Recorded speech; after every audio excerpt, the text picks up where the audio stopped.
The following program contains mature subject matter. Viewer discretion is advised.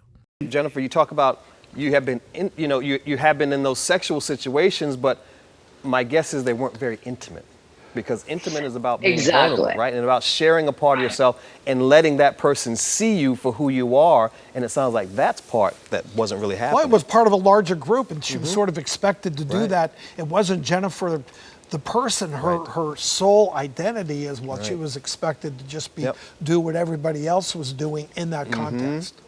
Well, and many of those people, I mean, now that I'm sober and obviously just very aware of addictions in general, it's very easy to see that I was surrounded by so many sex addicts, of course, and people who are, also not being true to themselves and not really in intimate relationships themselves. I mean, I didn't see people who were spiritually connected. So it's going to, of course, be challenging for me to be spiritually connected, or just first emotionally and spiritually connected, and then have that, transition into like a physical connection. It's something you're going to have to learn. And the good news is you can learn it because you didn't grow up seeing it, but you can still learn it. True.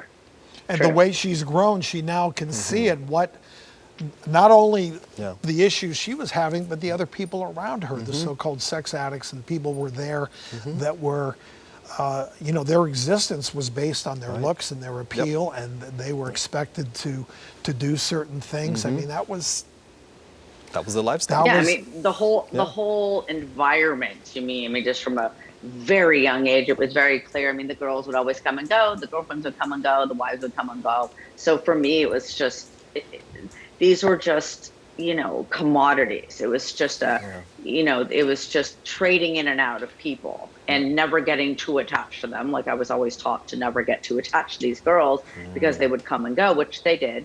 And so it's just taken a while to try to recondition my mind. Also, for a while in high school and college, I wanted to sort of exploit men as I saw women being exploited. So I would run around with these boy toys in high school and just like, and try to like objectify them as much as I felt they were objectifying the women.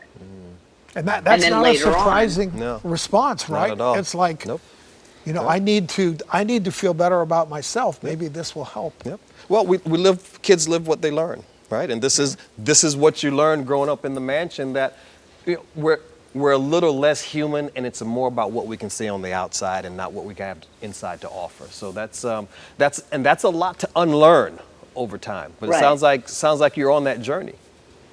I'm definitely on that journey. Definitely. I've taken a major time out to just work on myself and just, really start to unravel a lot of this, brainwashing that occurred at a very young age. Well, I'm sure not easy and take time, but Jennifer, I think you're heading in the right direction.